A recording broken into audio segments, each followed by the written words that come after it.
family member. And it's something that, if you are not strong enough, it will tear you apart. Told by America's #1 royal source. We have incredible relationships, incredible access. We often know something is going to happen before the rest of the media does. You're going to hear revelations that you've never heard before.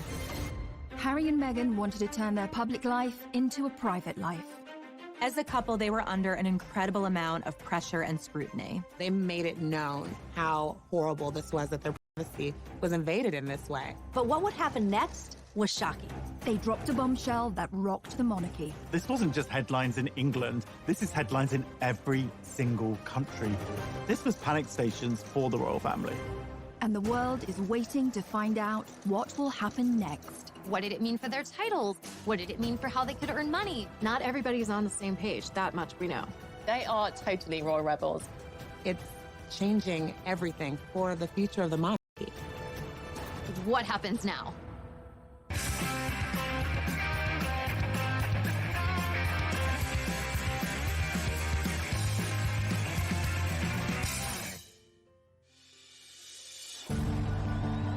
How does a girl born and raised in California end up meeting and marrying a royal prince?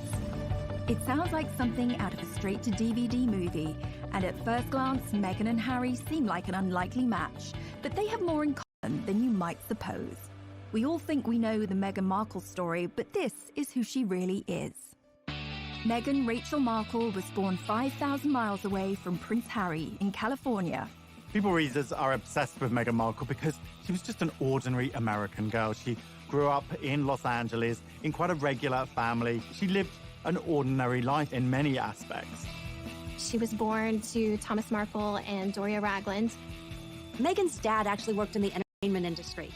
He was the lighting director on shows like Married with Children. And her mom had a bunch of different jobs. She was a yoga instructor and she was a social worker. I think her parents each brought different life experiences to her childhood and to raising her, and Meghan was really adored. When Meghan was born, she stepped into a pre-made family. She had an older stepsister, Samantha, and brother, Thomas Markle Jr., from her father's previous relationship.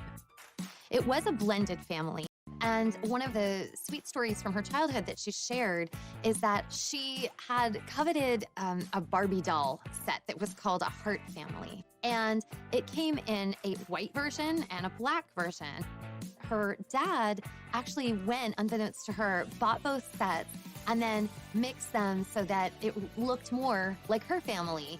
It just goes to show how her biracial heritage. However, a happy life for this blended family was short-lived. By the time Meghan was 6 years old, Thomas and Doria's relationship had come to an end, and divorce followed, although it wasn't as acrimonious as some of the stories you may have heard. When Meghan first came on the scene, the royal scene, there was some really nasty speculation and headlines about Meghan's rough childhood, where she'd grown up, and really, frankly, racist approach to that, and it couldn't be further from the truth.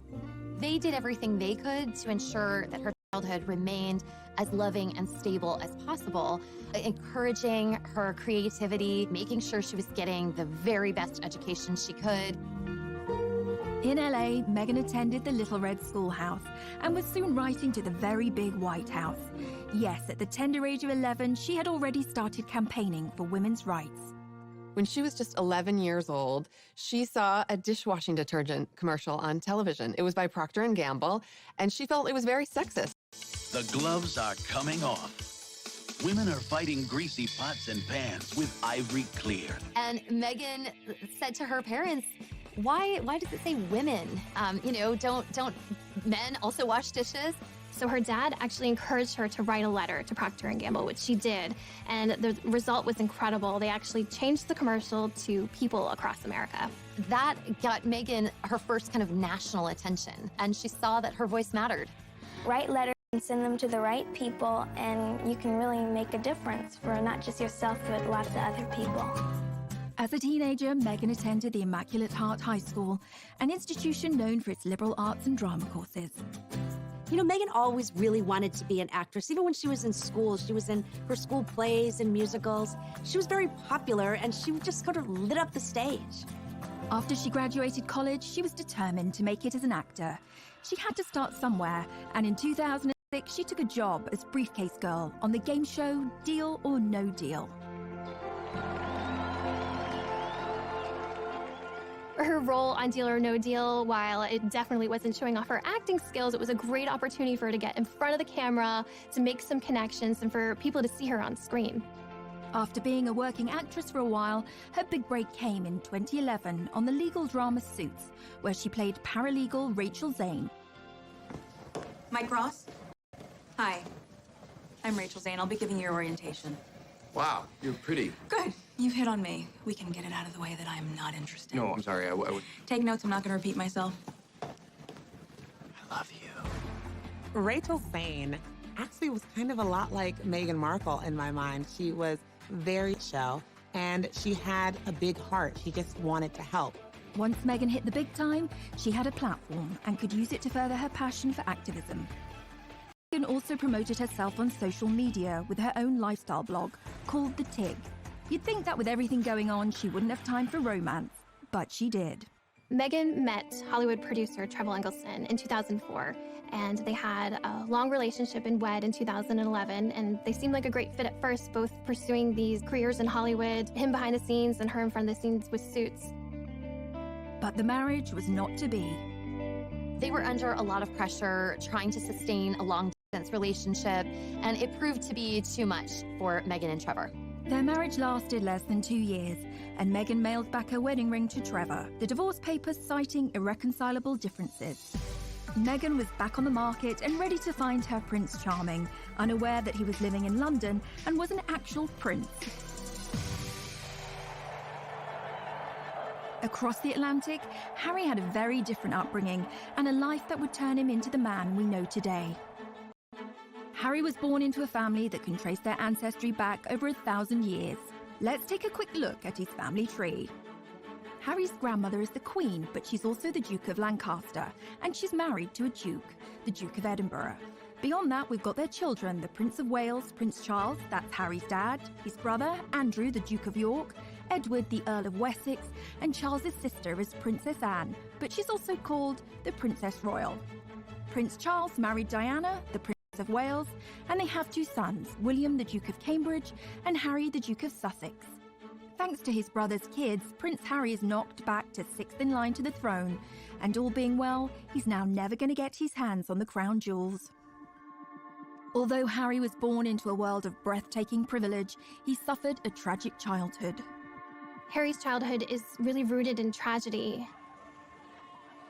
His mother was killed when he was just 12 years old, when she was chased by paparazzi in Paris, and so he had to deal with that tragedy at such a young age, which definitely affected him for life. For anyone who remembers the death of Princess Diana, one of the most heartbreaking elements was seeing her young sons, William, Harry, who was just 12 years old, having to maintain that famous stiff upper lip. Everyone had to be stoic and be this brave face for the nation, when Harry, a young boy, would have just been absolutely, crushed inside. We all remember the envelope with the word mummy on Diana's coffin. It just contained all of those intense emotions, and not think that later on, those feelings are going to need to be dealt with. Even an untroubled childhood can lead to a messy young adulthood. As Harry got older, he gained a reputation for being a rebel and a globe-trotting party boy. Harry's wild years throughout his 20s are well documented, from skirmishes with the paparazzi in public, to a costume party where he came dressed as a Nazi. It just was endless. But today we know that all the sort of rowdy times were kind of a last hurrah before he left for his service. Harry went from party boy to action hero when he joined the military, where he served for 10 years, including 2 tours of Afghanistan. He thrived in that environment. Perhaps it was a relief for him being able to step away from the spotlight. He was a particularly skilled Apache helicopter pilot and gunner, and rose to the rank of captain. During the military, he was able to get out of the public eye. He was able to be one of the guys. And that really allowed him an opportunity to blossom in a way that he hadn't when he felt a little more repressed in the royal family. This is when we really began to see Harry coming into his own. And, watching him fly helicopters in his camo, this is when he starts to kind of rise as maybe the most sought-after bachelor in the world. Harry was always a big hit with the ladies, and some of his romantic liaisons have been with businesswoman Chelsea Davy and British model Cressida Davis, who is actually a descendant of King Charles II. Harry certainly had a busy dating life, but once he started dating someone, the whole spotlight of being in the royal family came down on them, and they couldn't handle it. Two of his biggest relationships ended because the girls couldn't stand being in that media glare. So single again, the most eligible bachelor in the world was looking for love. But going back a little further, what about some of Harry's ancestors and their love lives? The path to royal romance has never been a particularly easy one, unless you were King Henry VIII. He set up his own religion just so he could divorce his first wife. Divorce was strictly forbidden by the Pope in those days, so Hank VIII set up the Church of England in 1534 and made himself the boss. With that technicality out of the way, he went ahead and married 5 more times. But he had 2 of his wives, Anne Boleyn and Catherine Howard, beheaded. In 1937, King Edward VIII married Wallis Simpson, not just a commoner, an American, and if that wasn't bad enough, she was a divorcee. And like Henry VIII, who did what the heck he liked, Eddie's problem was that the Church of England didn't allow people to remarry if their ex-spouses were still alive. This was like to abdicate. That's a lot to give up, especially when Mrs. Simpson was also seeing a married car mechanic called Guy Trundle. I promise you, we're not making this up. But rumours were she'd learned some tricks in a house of ill repute, which sounds thrilling, if rather tiring. If you wish to marry a commoner, you may end up with a morganatic marriage or left-handed marriage. An evenly socially balanced marriage where the royals' titles and privileges don't extend to the spouse or offspring. It's a bit like flying, way easier to downgrade than upgrade. That law got changed for William and Kate, by the way. Now, Princess Margaret discovered that when she fell for Peter Townsend, a married man. Her sister, the Queen, told her she could marry him, but she'd lose all her titles and privileges. She decided to hang on to them and dump him, which feels extremely fierce and badass for 1960. Good choice, Madge. It goes to show that the path to true love is never easy, especially if you are marrying into the royal family, and Meghan would face her own challenges. Coming up. It was a very bold move, him standing up and protecting his girlfriend at the time and saying, I'm not standing for this.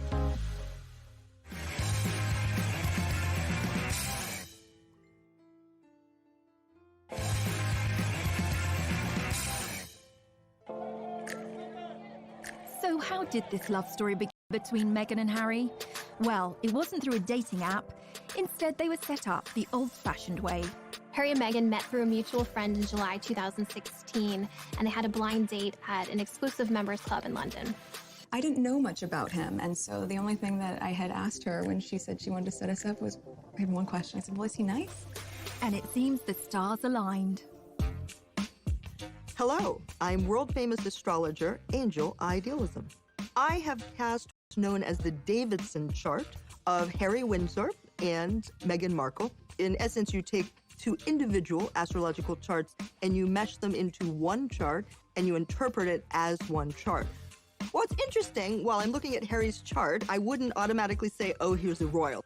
Saturn is where we have approach avoidance. I want it, I don't want it. I'm gonna eat that muffin, I'm not gonna eat that muffin. So he has it on his power seat, and Saturn rules authority figures. So he's yes, no, yes, no, yes, no. I want to be an authority figure, I don't want to be an authority figure. Meghan Markle, with loads of sparkle. So she does have Venus in Virgo, which is a difficult Venus position. Venus in Virgo is, I love you, comma, but your feet are stinky. I love you, comma, but I know you're a royal, but could you not be? They're so bloody good together because Harry is a Virgo. And of course, Meghan has Venus in Virgo. So when somebody's Venus is on your sun, it's like you meet and it's love at first sight. So it's all or nothing, do or die. A yes is a yes, a no is a no, generic coupling.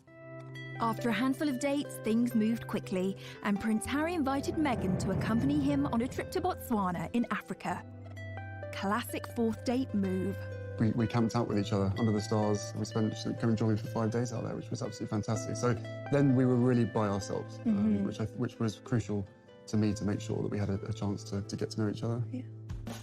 Harry and Meghan were doing real-life Sleepless in London and Toronto at the time. Meghan's living in Toronto, where she has this busy career on Suits. Harry, of course, based in London. Like anyone knows, long-distance relationships aren't easy, but they found a way to make frequent trips to see each other as much as possible.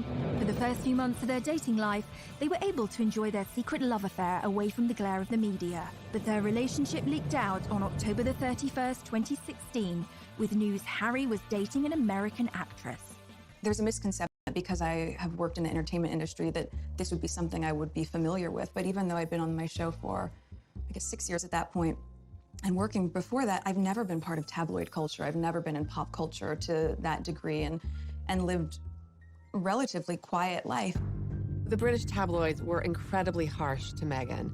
They used racially tinged language to describe her. They felt like she was a money grabber, a social climber, that she was doing this to be famous. The treatment of Meghan echoed how his mother Diana had been harassed and hunted by the press, but this time he was in a position to do something about it. The royal family is famously tight-lipped when it comes to talking about stories in the media, but on the 8th of November 2016, Kensington Palace issued a statement that showed Harry's true feelings and anger at the situation. That was one of the first signs, really, that Harry wasn't like the other royals, that he was not going to be put in a box and to just accept what the situation was. It was a very bold move, him standing up and protecting his girlfriend at the time and saying, I'm not standing for this. But also, Meghan was in love. She was going to do what she had to do to be there for him and to kind of deal, because you could tell this was not something that was taken lightly for her either. She took this relationship very seriously, which is clearly why she stuck around. Away from the headlines, this starry-eyed couple kept moving forward. Meghan and Harry's first public appearance on the world stage was at the Invictus Games, an international sporting event set up by the Prince for injured soldiers. They walked in to the stadium hand in hand, and it was clear that this was someone special in his life, and he was making it known to everyone. The couple were totally at ease with each other and very natural. We saw early on just how happy they were together, and part of that was through how they were breaking royal protocol. They would touch hands. We would see a little, made us root for the two of them, that this was going to work. Soon, Meghan started reprioritizing her life. She shut down her social media site, The Tig. She walked away from Hollywood. Which kind of had the hands of the palace saying, okay, if you're going to be a princess, then we need to get all of these things in order. After weeks of anticipation, the world finally got the news they had been waiting for. On November 27th, 2017, Meghan and Harry announced their royal engagement. It was official. The couple, thrilled and happy to be engaged, greeted the media as a united front at the official photo call at Kensington Palace. Was it romantic? They walked out in Buckingham Palace to a place called the Sunken Garden. This was a garden that was really special. It was a favorite spot of Harry's late mother, Princess Diana, so it was a nice homage to her, a nice way of including her in the moment. You could just really feel the love radiating off of them. And it was the first moment they saw the ring. So it was a beautiful, enormous diamond ring. The center stone is from Botswana. And then the two outside stones were from Princess Diana's collection, so including Harry's late mother in this moment.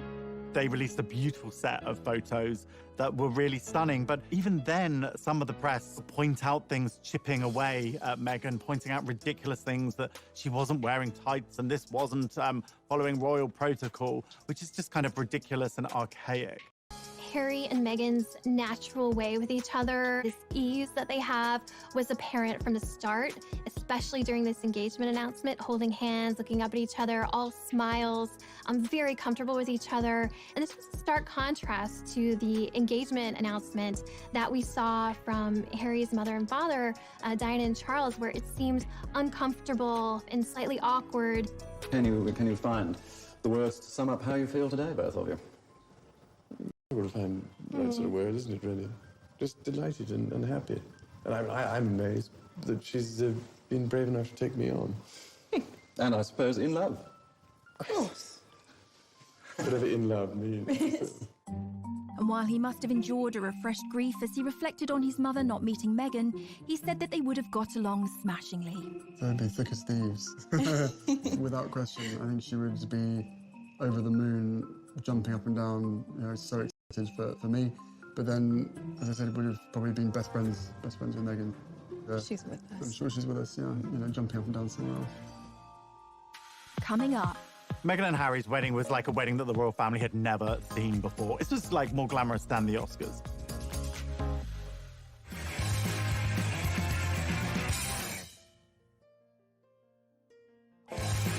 Waiting to find out when Meghan and Harry would be tying the knot. It was finally announced that the couple would get married on May the 19th, 2018. A royal wedding is the ultimate in pomp and pageantry. Royal fans just delight in a royal wedding. I mean, it's the fairy tale. The royal wedding is Cinderella's castle, Prince Charming, all of that rolled up into one. And like so many decisions in this couple's life, they chose a different kind of royal wedding from their predecessors. The average wedding in America these days costs around $35,000, which seems like a lot, and a pretty compelling case for a drive-through off the main drag in Vegas. The most recent royal weddings have become much more fancy-schmancy affairs. I mean, maybe not Kim Kardashian fancy, maybe not Elton and David pink champagne and caviar fancy, but in terms of cost, royal weddings win every time. Will and Kate's wedding cost $34 million in 2011. The price went up again for Harry and Meghan's wedding. That cost around $45 million. Sibling rivalry or just a lot of transatlantic flights? One of the most expensive royal weddings ever was in Monaco. Prince Albert II married Charlene Whitstock. That was about $70 million. But have you ever been to Monaco? A cheeseburger is like $40. It's ridiculous. Even that, there was nothing compared to Harry's dad. In 1981, nearly 1 billion people watched as Diana Spencer married Prince Charles. And if you adjust for inflation, it cost somewhere between $70 and $110 million. But for all that, today's royal weddings seem like lavish affairs. Most of the budget goes on security. Right, back to Miss Markle. As Harry's bride, she provoked controversy not only as the first American to join the royal family, but the first biracial person to marry into it. Meghan had her own ideas of how she wanted her wedding day to be different. Harry and Meghan chose to have theirs at Windsor Castle in St. George's Cathedral, which is almost 700 years old and the final resting place of Henry VIII. Hooray! Hooray! God bless Prince Harry and Meghan! On the day, millions of people from around the world tuned in to watch the ceremony. Because this is history. This is a very important moment. It was a truly glittering and international affair. Meghan and Harry's wedding was like a wedding that the royal family had never seen before. It was Hollywood meets royalty. You'll be watching and like, oh my God, there's Oprah, there's George Clooney, there's Idris Elba, there's the Beckhams. It's just like, there was just so many celebrities because they weren't just coming from Meghan. Harry had grown up with a mother who was very friendly with celebrities. This was like more glamorous than the Oscars. As with all weddings, tensions were running high. The media reported rumors. There was reportedly one dust-up between Meghan and Kate during a fitting for Princess Charlotte's little bridesmaid dress, where they had a disagreement and Kate ended up in tears. And of course, we have to keep in mind, this was very soon after Prince Louis was born. A source explained that Kate was still very emotional. There had been a lot of stress around the wedding and around the planning. On the wedding day, Meghan traveled to Windsor Castle through the procession route with her mother Doria by her side. Everybody was waiting with bated breath to see what Meghan's wedding dress would look like. Would it be some over-the-top, grand, poofy princess dress like Princess Diana? Would it be this sort of elegant, sophisticated lace, long sleeve look like Kate Middleton? It was neither of those things. She had a very simple, tailored, streamlined dress. I mean, this really was understated. She was just impeccable, modern, an entirely new version of a princess. Only a few days before, Meghan had been due to walk down the aisle with her father Thomas, but he then announced that he would not be at the ceremony due to his recovery from heart surgery. And of course, the media went to town on the divisions within her family. Anytime there's a big wedding where families coming together, there's a lot of potential for strife and stress. And then came the question, who would walk Meghan down the aisle and what's going to happen now that her father is not there? She made a real groundbreaking move in deciding to walk the first steps by herself, which really showed that this was a strong, independent woman who was making the decision to step into this life on her own.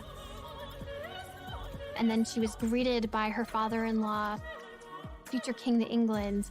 Prince Charles stepped in to walk Meghan partially down the aisle. There's no greater compassion and love for a future daughter-in-law than to take her by the hand to lead her to Harry to get married. I think a lot of people, even for those of us at People Magazine on staff watching, felt like, how is she so calm? You know, she was almost preternaturally serene. Later, when I spoke with her friends, they said, that's who Meg is. When she's in the moment, she's really in it. When she's made choices, she believes them 100%. And so there was nothing for her to be nervous about. And I thought that was really extraordinary. As the star-studded congregation looked on, Meghan's pastor, Michael Curry, delivered an impassioned sermon about love. Imagine this tired old world when love is the way, when love is the way. A far cry from the usual stuffy speeches, the ever-observant media caught Kate Middleton giving Put asunder. All was saved when the newlyweds delivered what we had all been waiting for. Meghan and Harry follow in tradition by having their first kiss in public when they step outside of the church.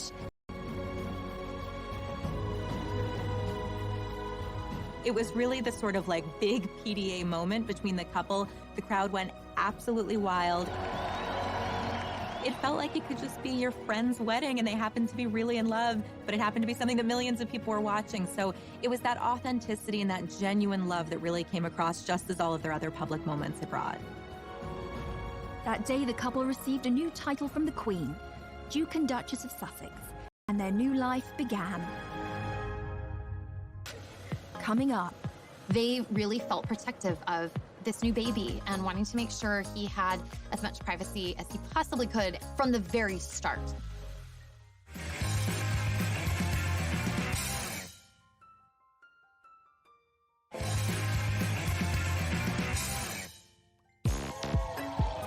The start of Harry and Meghan's life was exciting, and as newlyweds, they moved into Kensington Palace, right next door to Will and Kate. In the summer of 2018, Meghan and Harry are settling into newlywed life. She's stepped into not only a new family, but a whole new country. So they're just kind of establishing their footing as a married couple. Meghan had done a great job being accepted into the royal family, and even the usually reserved Queen took a shine to her new granddaughter-in-law. The Queen herself wanted to show how much she was eager to welcome Meghan to the royal fold, and she did that by giving Meghan a ticket on board the royal train, which is how the Queen likes to travel. And in fact, you really felt that they had this chemistry between them, and Meghan was bringing new life and new joy to these outings. Meghan and Harry began their royal duties as Duke and Duchess of Sussex. But what exactly is a duchess anyway, and where do they fit into the whole royalty ladder? So, according to tradition, or Henry VIII, you have a god at the top of the heap, well, Natch, then an emperor, then a high king or queen, then a king or queen, then come your archdukes, grand princes and princesses, grand dukes and duchesses, then come your crown prince, and I mean, we're really climbing a long way down the ladder here, aren't we? After all them come duke and duchess. Fun fact, Meghan could actually be a duke. This isn't anything to do with which bathroom she uses. A woman can be called Duke's tube. What about Harry, though? Well, he's a Duke of Sussex and also Earl of Dumbarton and Baron Kilkeel. The Duke and Duchess titles are kind of like a wedding present from the Queen. Here you go. I wasn't sure which toast you wanted, so I got you Hampshire instead. The annoying thing about being Duke or Duchess Cornwall and also gets the Duchy of Cornwall, which literally means if you live in Cornwall, he could well be your landlord. Although it won't be him coming and fixing your broken toilet, but he does get the cash from owning it. Unlike Cornwall, there's no Duchy of Sussex and therefore no cash. So, they don't get the cash, and guess what else Meghan doesn't have? Legal custody of her son Archie. According to a law from 1717, the Queen actually has governance over all the royal sprogs, including Will and Kate. You might think it doesn't really have any relevance today, but apparently decisions like which members of the royal family are allowed to get on the same plane, yup, the Queen makes that call. Back to the couple's first royal tour of Australia, Tonga and New Zealand. Meghan and Harry were an instant hit with the public. And this is where we get to see Meghan shine. And there were a lot of echoes of Princess Diana in terms of her really bonding with people, with children, with a lot of the locals, giving speeches, which is something we hadn't seen Kate do before with such ease. Meghan was compared to Diana in another way, as a world fashion icon. Diana led the way in setting trends in the world of fashion. Back in the 80s, everybody wanted the Diana cut, and she occupied a fashion arena that included Audrey Hepburn, Jackie Kennedy, and some of the other most stylish women in history. When Princess Diana was alive, she was, without a doubt, one of the most photographed women in the world. Diana brought an innate glamour and this beauty to the royal family. It took them from royals to pretty much celebrities, all because of her and just this endless interest and curiosity in all things Diana. In 2019, Meghan was named the most powerful fashion icon, and the term the Meghan effect was coined. Like most people, I love Meghan Markle's style. We like to say at People that everything Meghan touches turns to sold. And that's because when Meghan wears something, it translates into mega sales for the brand. In one of those tours, she actually wore a bag by Strathbury. The second she wore this bag, it sold out in 11 seconds. The Duke and Duchess of Sussex were in the honeymoon phase. The tour of Australia kicked off with bombshell news. The couple arrived into Sydney telling the world that they were expecting their first child. It was the most exciting way of kicking off a royal tour. This is a moment that the public, the entire world was excited about. Anytime there's a royal wedding, you wait for the announcement about the royal baby. This was massive news in the royal world, and for fans, I mean, it was almost too much to process. It was all happening at once. At the same time, we also noticed that Meghan and Harry are wanting to kind of put up the walls because they really felt he possibly could from the very start. Weeks before the baby was born, Harry and Meghan announced they intended to keep the plans surrounding their child's birth private. It was never announced where Meghan planned to give birth. This was a major change from Kate's birth plans. Kate, obviously, at the Lindo Wing in Paddington, every single time one of her children is born, the crowds are gathered outside, you know, the news teams are there. It's a very big global event. With royal births, we famously see the new happy parents step out of the hospital.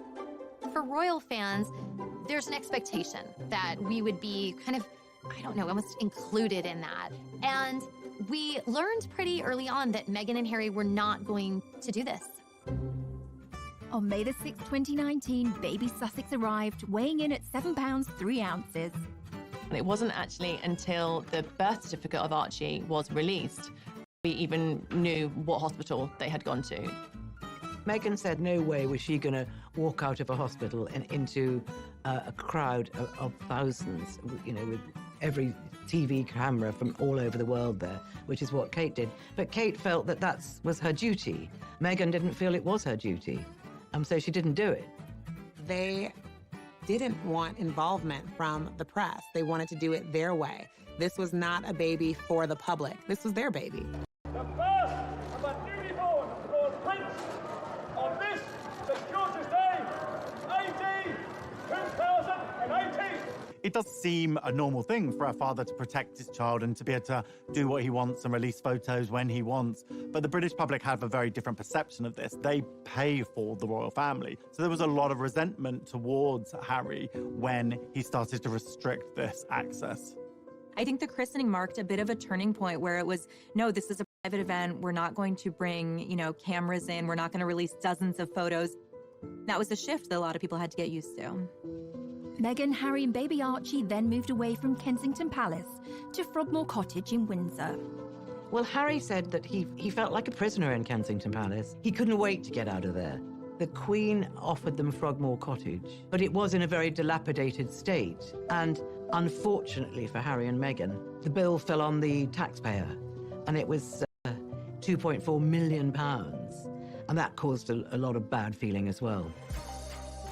The public started to feel like this quid pro quo was off kilter. Like, well, you know, if we're helping pay for, I don't know, your new kitchen, we should get to see, you know, Archie on his special day.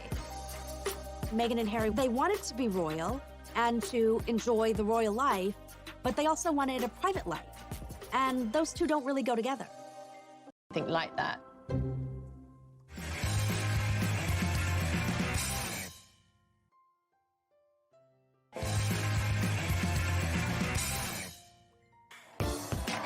There's more to being royal than cutting ribbons and waving. There are very strict rules and protocols that must be followed. My name is Micah Meyer, and I'm the founder of Beaumont Etiquette. My training is very formal. It was done in London under a former member of the Queen of England's household staff. I think there's this heightened level of fascination when we all saw Meghan Markle marry into the royal family. We're like, wait, a real average person can become a real royal? In our minds, we just saw her go from A to B, but that definitely wouldn't have been the case. She would have been, you know, practicing in royal aids, would have literally guided her throughout the entire process. Behind the scenes, she had to basically, in essence, join a royal training camp of how to become a royal. For instance, when you're addressing the Queen, she is Her Majesty, and after that, it's just ma'am, rhymes with jam, and it's always a curtsy, especially in public. Meghan, we saw it for the first time on TV, we were cheering her on, and the lower and the deeper her curtsy went, the more confident she became. And so we can see her confidence in her training kind of evolve. A lot of etiquette around the royal wave, and we actually see how she starts on that day that she was first engaged, and you know, she's waving and very excited. And then we see her at the next event, and suddenly we see her fingers are together. And then we see that elbow come in even further, and then we see the polished wave in the end. Even the sitting position, that's one huge part of Meghan's training, we literally saw happen before our eyes. We see the old Meghan, and she would have one leg crossed over the other and her ankle kind of out and you know, flapping about in a very casual way, which is very comfortable. As she becomes a royal, we see her training go into effect. That first big event where she's sitting next to the Queen, she's using this new technique. She has one over the other, pointing forward, and it's so tight. It's almost like there's a rubber band from her knees to her ankles. And if you tried to slip a little credit card in between her legs, good luck. You wouldn't have gotten it through. You can imagine how intimidating that first session of afternoon tea with the Queen must have been. Holding a teacup is actually even harder than it looks. You actually pinch your fingers together through the teacup, and then you use your middle finger underneath it. And if you want to support the teacup, you can use two fingers like the Duchess of Cambridge does at the very bottom. Knowing what she went through, how fast she went through that training, that's not typical for a royal. And she really did a good job. But Meghan hasn't always been so obedient, and when she started tearing up the royal rulebook, her newly universal adoration and shine began to fade.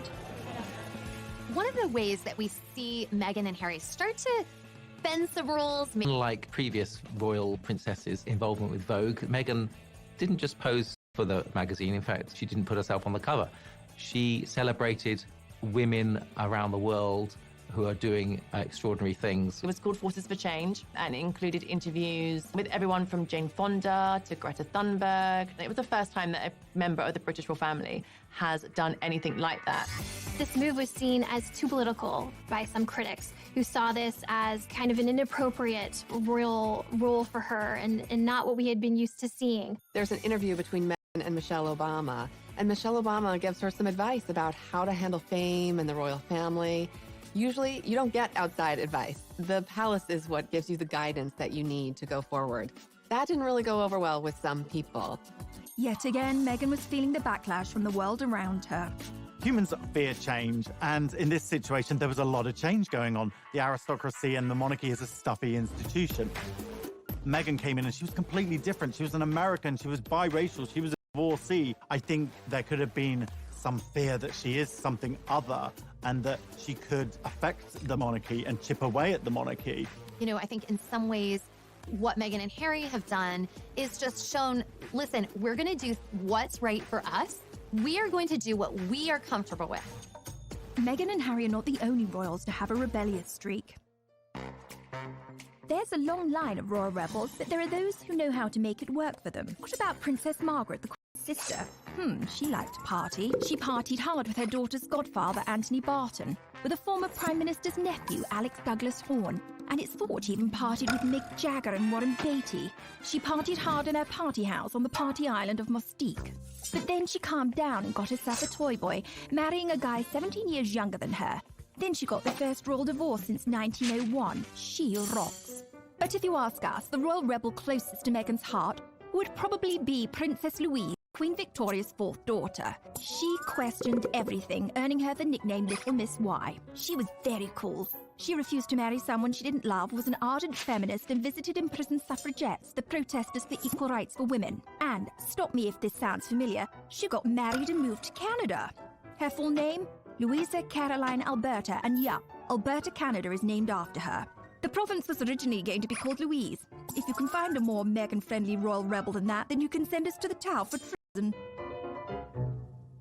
Coming up.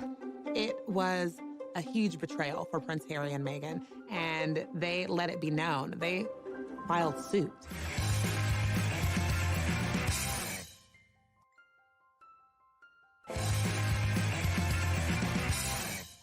A valuable asset or your worst enemy, and Prince Harry and Meghan have maintained a love-hate relationship with them. There have been times when the royals have welcomed the press in terms of trying to get their messages out. And this can be anything from, obviously, the Royal Rota, which is the established UK press corps, attending their engagements, which are to benefit charity, to shine a light on good causes. And that's the time when they really embrace the press. Even Harry's mother, Diana, used the media to her advantage. Princess Diana famously used back channels to set up an interview with the BBC's Martin Bashir on the show Panorama. And she did that because she felt that she could not make her side of the story heard. When no one listens to you, or you feel no one's listening to you, all sorts of things start to happen. For instance, you have so much pain inside yourself that you try and hurt yourself on the outside because you want help, but it's the wrong help you're asking for. People see it as crying wolf or attention-seeking, and they think because you're in the media all the time, you've got enough attention, inverted commas. But I was actually crying out because I wanted to get better. We have never seen any royal open up the way Diana did, the way she bared her innermost thoughts and feelings. But unlike Diana, Meghan was too new to royal life to start airing her grievances publicly. But her friends would rally to the cause. In an exclusive interview with People magazine, Meghan's inner circle opened up about the Duchess's private life and her struggles with the UK tabloids.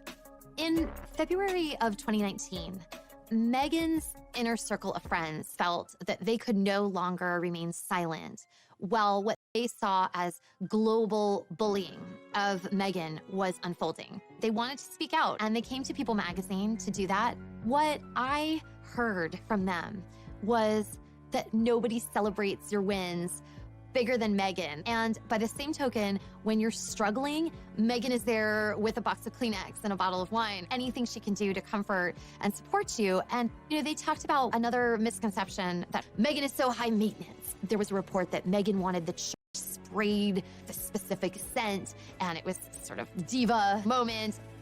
And the friend said, Meghan is so religious, she would never, ever disrespect a holy place like St. George's Chapel at Windsor Castle, and that's a contradiction to who she is.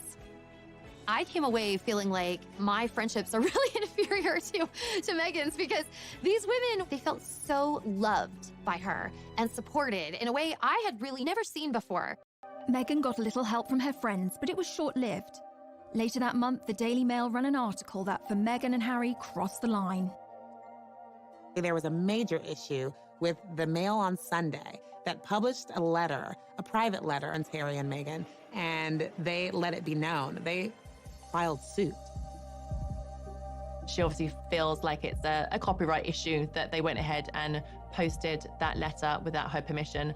The action was accompanied by a scathing statement from Prince Harry denouncing the media's bullying of his wife. This clearly goes back to his anger and his hurt at how his mother was treated. Days later, Prince Harry sued the owners of The Sun and Daily Mirror for allegedly hacking his voicemails. They're both very much taking a stand against the UK press, against the tabloid intrusion that they feel has completely compromised their ability to have a private life. So who are the tabloids? If you're even slightly famous and you're in Europe, the chances are, whatever you're doing, someone is going to be taking a photograph of you. They're pretty aggressive with how they get their scoops. A famous scandal was Squidgygate. A British newspaper got hold of a recording of Princess Diana and a close friend, James Gilby, speaking on the phone. In the calls, Gilby calls Diana either Squidge or Squidgy 53 times. Try calling me that once, I dare you. There's always been a degree of push and pull with the press. Let's not forget the British royal family is paid for by British people. They help fund their lavish lifestyle. So what the royals get up to is very much in the public interest. Now, poor Meghan has felt the sharp end, and the coverage of her life in Kate Middleton's is astonishing. For Kate, not long to go, pregnant Kate tenderly cradles her baby bump. For Meghan, why can't Meghan Markle keep her hands off her bump? Is it pride, vanity, acting, or a new age bonding technique? For Kate, Kate's morning sickness cure, Prince William gifted with an avocado for pregnant Duchess. For Meghan Markle's beloved avocado linked to human rights abuse and drought. One thing's for sure, pics of the royal family mean cash, so watch out for that long lens, Meghan and Harry. Coming up. People were saying, is this going to work out? Are they going to be able to stick this out? Because it's not looking good.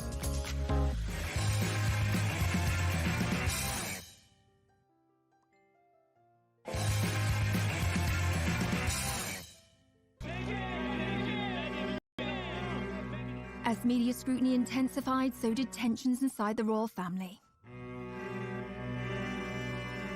This was a turning point for Prince Harry and Meghan when it came to them just not putting up with the British press anymore. You would think that, you know, the royal family would step out and make some sort of decree or something in their support, and it didn't happen. And you start to see not only the shift between Prince Harry and Meghan and the press, but a little bit of a shift between them and their family. There were some tensions going on behind the scenes. I think what happens with any family is that an outsider, someone else, as copacetic as they seemed, things were sort of strained. People obviously looked into a lot of this, and what appears to be at the root of it is a division between the brothers, William and Harry. Tensions between Harry and William had apparently been growing for some time. What had happened is Prince William had confronted his brother in the run-up to Meghan and Harry's wedding, and he just questioned him about, do you think she's the right girl for you, effectively? Is she the right person for this job? That went down badly with Harry. We understand was obviously quite angry. Harry never forgot that. That started a rift that had only deepened. They were never able to really heal from that initial disagreement. Harry and William have always had a particularly unique bond as siblings. Let's explore the brothers' relationship a little bit deeper. William and Harry were born just over 2 years apart. They were close as children, and as they grew up in a family where roles and status mean everything, it was inevitably going to put a strain on even the tightest brotherly relationship. In royal circles, children are often referred to as the heir and the spare. The eldest is destined to be king, while the younger one can end up feeling a little redundant. For William to take a leap like Harry's would be almost unthinkable. He has a lot of skin in the game. He's going to be the freaking king after all. But the pressure on him to stay would be impossible to resist. Harry, by contrast, as the spare, has a little more wiggle room. One thing's for sure, they're both dealing with massive adjustments to their lives, so it's anyone's guess what the brothers' relationship will look like moving forward. Meanwhile, Kate and Meghan were dealing with their own issues. I think we all wanted Meghan and Kate to be best friends because we love Kate and we love Meghan, and it was, okay, now we have two of them.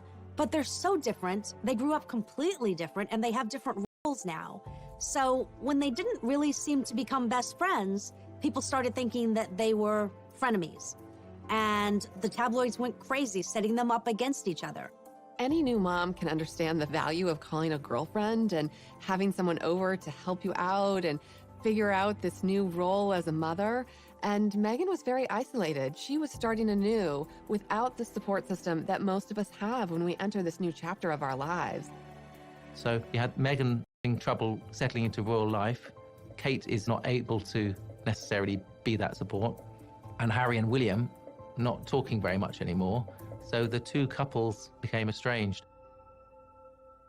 It was on a tour to South Africa that Harry and Meghan seemed to finally reach a breaking point. When they were in South Africa, they recorded a documentary with ITV, and it was really the most personal we've ever seen Harry and Meghan be. They had a film crew following them, and this really was the first time that there honest about how they felt. They did an interview with Tom Bradby, who is a TV for Harry, and he interviewed them, and Harry was amazingly open. You're living in this goldfish bowl, the interest is huge, the pressure is great. I mean, do you want to talk me through the last year and where you're at? Look, part of this job and part of any job, like everybody, means putting on a brave face and turning a cheek to a lot of the stuff. But again, for me and for my wife, you know, of course there's a lot of stuff that hurts. They felt that they were in isolation, and they also felt that they had no support when it came to all these things that they were uniquely dealing with. Another huge moment in that documentary was where Meghan spoke out about how she was feeling. You could tell that she had been struggling in her role as a new royal and as a new mom. It's obviously an area one has to tiptoe into very gently, but I don't know what the impact on your physical and mental health or pressure that you clearly feel under. I would say, look, any woman, especially when they're pregnant, you're really vulnerable. You add this on top of just trying to be a new mom or trying to be a newlywed. It's, and also thank you for asking, because not many people have asked if I'm okay, but it's a very real thing to be going through behind the scenes. I think Meghan was really sending a message direct to camera saying, I need help here. This is a difficult situation. When she says not a lot of people have asked if I'm okay, she's not really referring to the public or fans who support her. She didn't feel members of the royal family had asked if she was okay. People were saying, is this going to work out? Are they going to be able to stick this out? Because it's not looking good. The Sussexes were looking for a happy and authentic life and needed to find a solution, however drastic. Coming up. When Harry and Meghan made this announcement, the world was stunned.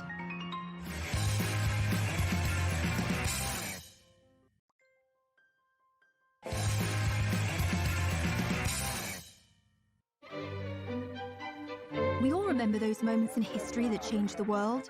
The first moon landing. Assassination of John F. Kennedy. The first time we saw Kermit the Frog's legs. So weird.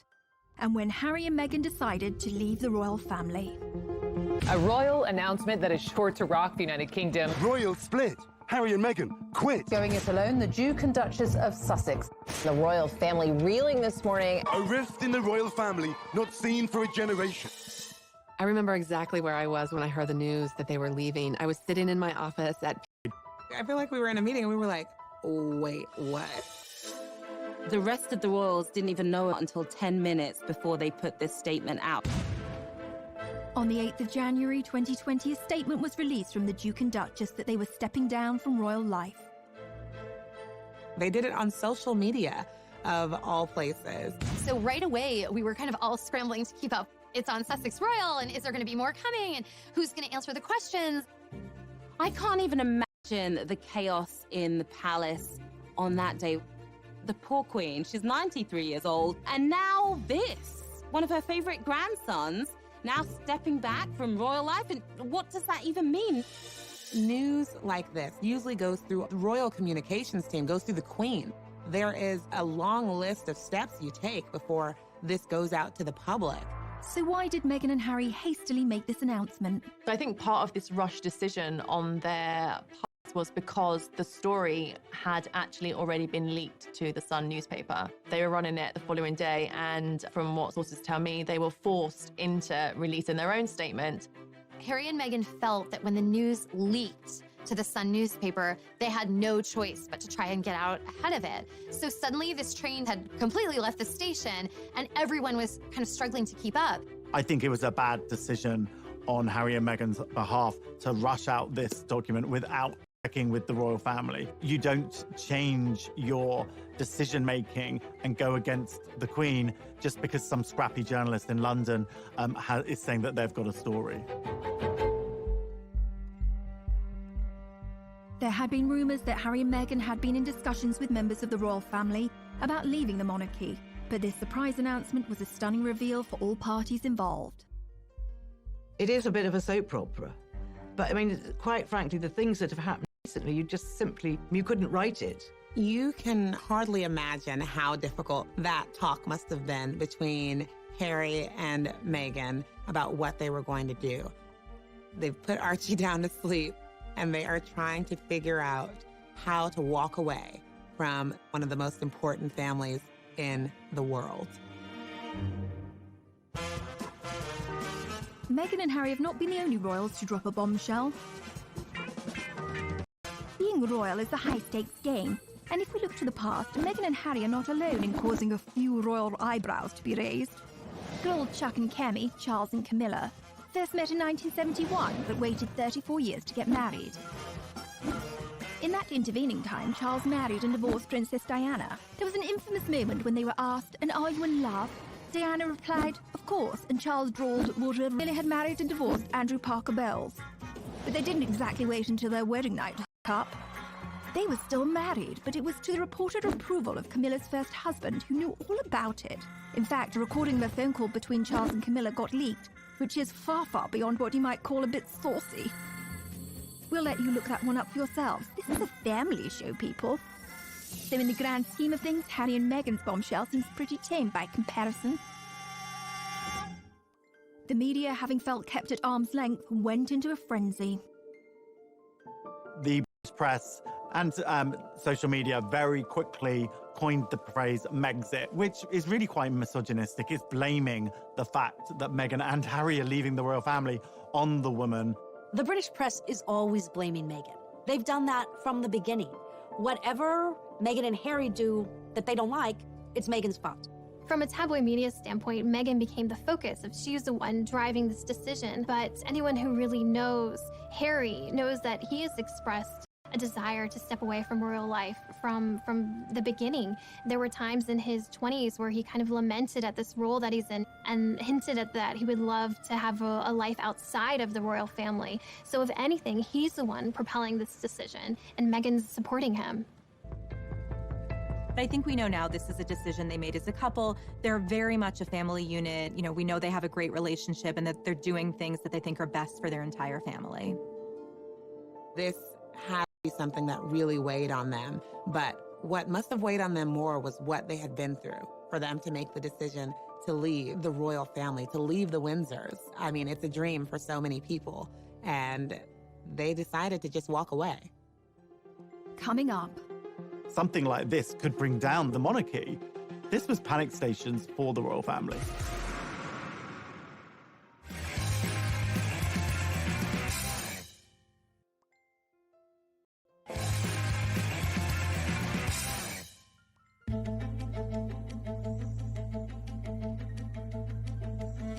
After the bombshell was dropped, all royal parties had to scramble to determine what would happen next.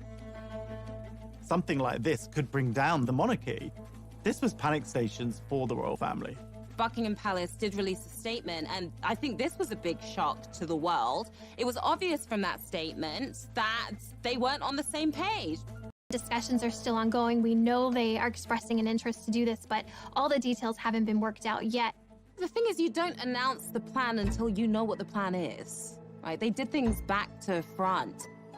By now, Meghan had already gone to Canada. A 93-year-old Queen Elizabeth had to spring into action and implement damage control. He said that they were going to have a summit at Sandringham. She had Charles and William and Harry all meet her there, and then they sat down to talk it out. The pressure on the Queen here is immense. The Queen was on her back foot. She is under pressure to be the leader and to have an answer and to have a path forward, and the clock is ticking. Within days, on January the 13th, 2020, the Queen publicly announced a declaration of her blessing for the couple.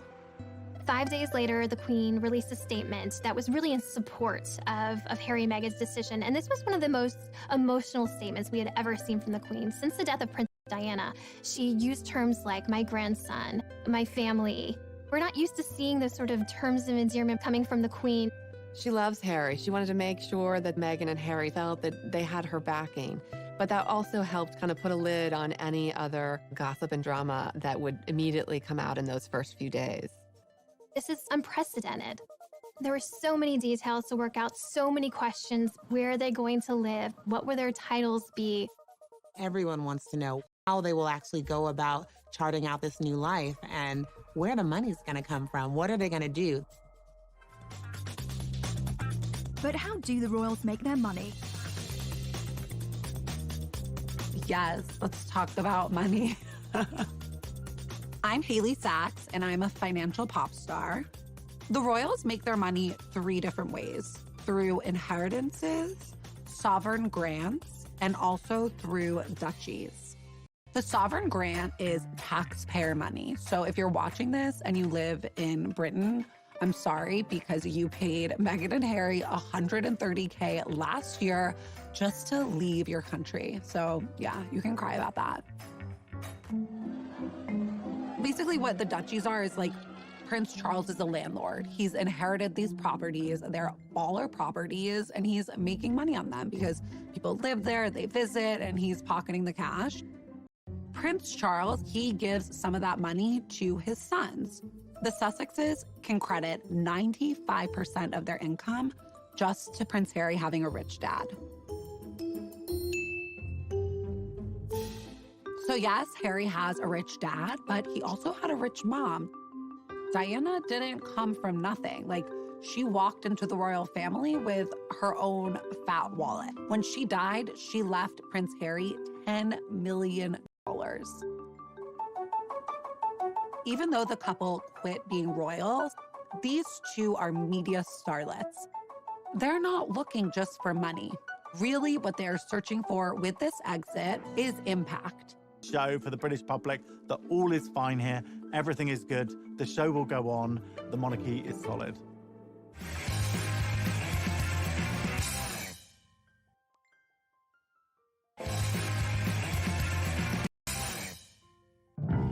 While Meghan was busy unpacking her Suits DVDs in Canada, it was back to business for the royal family.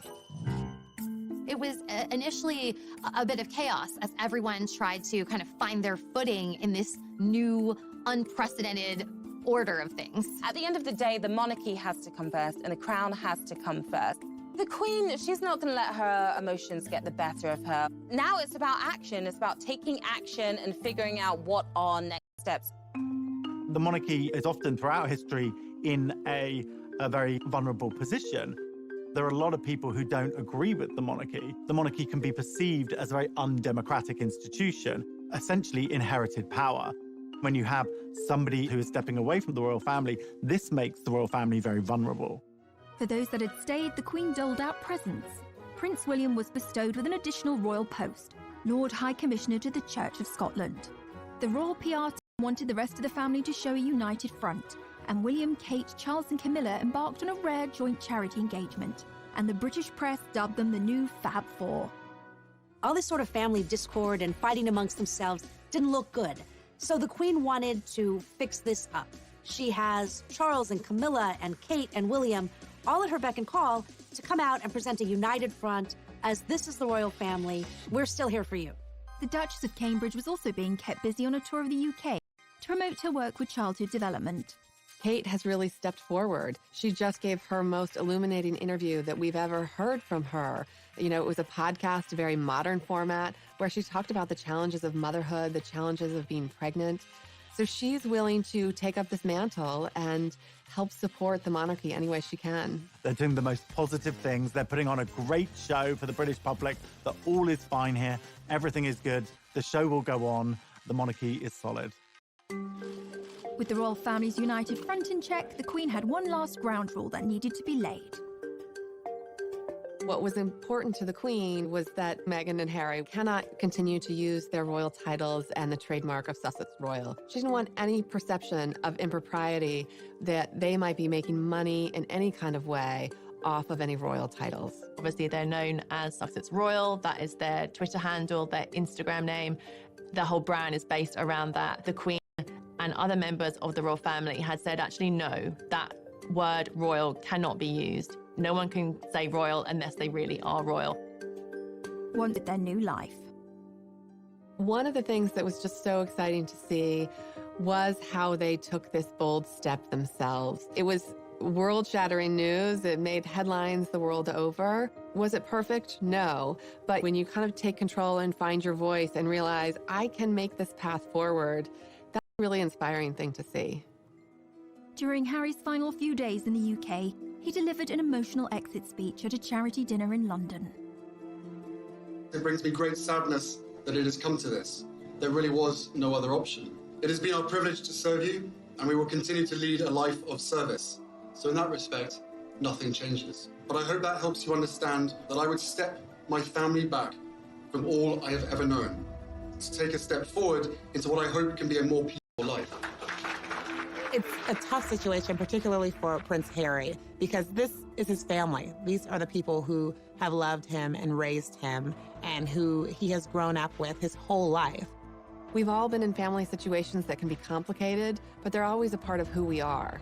So I think the goal for them is to still have warm relations. I think Harry and William still want to reforge their bond, but it's going to look very different than anything we've ever seen before. The rest of the world had their own reactions in the aftermath of the Sussex's bombshell announcement. While Harry filled a suitcase with a gold toothbrush, some monogrammed socks, and a copy of How to Succeed in Business, support was flooding in from celebrity friends and admirers. Bette Midler hoped Meghan would bankrupt them all, although I don't quite see how she'd manage that. Oprah Winfrey said she supports them 1,000%. And Jack Osborne observed, "Listen, Prince Harry, if I can survive my family, you can survive yours." And Meghan's friend Jessica Mulroney, who previously had the sweetest babysitting gig imaginable looking after Archie, called out critics of Meghan as racist bullies and posted this quote on Instagram after the news.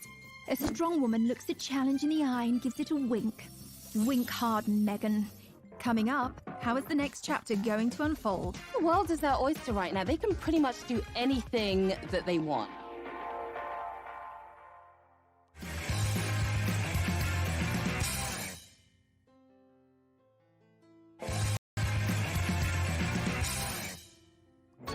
Prince Harry joined his wife Meghan in Canada to start their new unprecedented post-royal life. It was revealed that Meghan and Harry are going to be splitting their time between the UK and Canada during this period of transition. So they set their sights on Vancouver Island, where they spent a lot of the time over the holidays. Life in Canada was pretty peaceful for the most part compared to living in London. They were in a friend's $14 million mansion in Vancouver Island, taking a lot of walks with Archie, spending a lot of family time together. Meghan's very familiar with. She used to film in Toronto. But I think it's a place that she felt safe. This wasn't the spotlight of London, and they just needed somewhere calming, somewhere that they could get their thoughts together and really also heal their mental health, I think. So what are the predictions for the couple's next steps? It's brand new territory for them to be trying to find a way to basically earn money. And, you know, when you are the Prince of England and the Duchess of Sussex, it's like you have to earn a lot of money in order to keep up that lifestyle and to live independently. It's gonna be a really interesting road ahead. Their last round of royal engagements were in March. They're officially stepping back, and they'll no longer be using their HRH titles or Sussex Royal. But I think the world is their oyster right now. They can pretty much do anything that they want. Both of them are very smart. Both of them are very talented. Harry and Meghan's next steps in terms of their careers is anyone's guess. Who knows whether we might see a Meghan Markle clothing range for one of her women empowerment charities. We might see a book deal maybe, although various ones of those have been denied so far. We also know that Harry is involved in a TV project with Oprah for Apple TV. So that will be announced at some point this year, I'm told. We've already seen that Meghan did her first voiceover role for Disney, and the check was donated to a charity for elephants. They're definitely going to be cashing in on their celebrity status. There is no way they are going to be penniless. They are going to have offers coming through the door. We saw Harry and Meghan recently in Miami at this banking summit at JP Morgan. We thought they were going to be laying low. Suddenly we got the news that Harry and Meghan was sitting next to J-Lo and A-Rod at a star-studded event for JP Morgan. And there are rumors that Harry earned $1 million for giving a speech at that event. It's not a bad paycheck at all, especially for your first time outside of the royal family. People are going to be offering them deals left, right, and center, but they still have to have composure and remember where they came from, because ultimately they don't want to disrespect the monarchy. The Sussexes don't need to rush into anything. There's still extremely high people. In fact, maybe even more high profile now after stepping back from the royal family, and since making this bombshell announcement, they're probably more famous than they even were beforehand. What do the inner circle of Harry and Meghan's world think of this? Since Meghan and Harry have stepped away from their role as senior members of the royal family, what we are seeing is a completely new chapter, and really, as one source told us, uncharted. Her family first. She's going to put her son first. Her life as a mom is so important to her. And if everyone is chattering around her about, but what about this? But she shouldn't have said that. She shouldn't be here. She shouldn't be there. That's something she's going to push out of her mind. I think an important thing to understand is that Meghan and Harry don't feel beholden to some of the rules that would govern William and Kate, who are in line to be future king and queen. We were told by a friend of Harry's that Harry the royal and Harry the person are two very different figures. And Harry the person wants to thrive. And I think that Meghan's friends and Harry's are completely supportive and thrilled for them, because it was hard to watch them feel so suppressed. Meghan Markle and Prince Harry have left Canada, reports People magazine. So People magazine has been covering the royals really since the inception of the magazine for decades and decades. We have incredible relationships.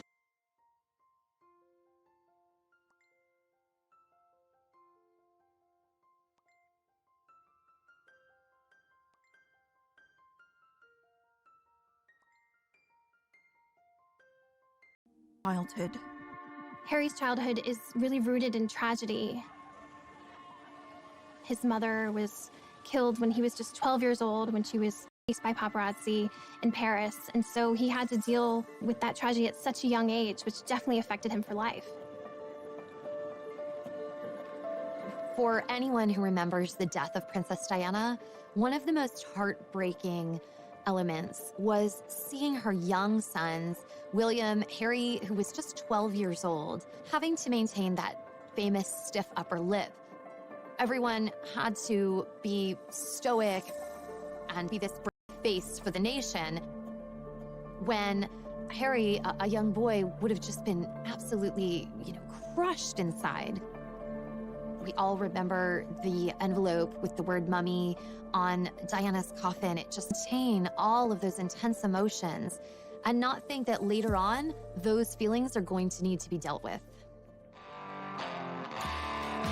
Even an untroubled childhood can lead to a messy young adulthood. As Harry got older, he gained a reputation for being a rebel and a globe-trotting party boy. Harry's wild years throughout his 20s are well documented, from skirmishes with the paparazzi in public, to a costume party where he came dressed as a Nazi. It just was endless. But today we know that all the sort of rowdy times were kind of a last hurrah before he left.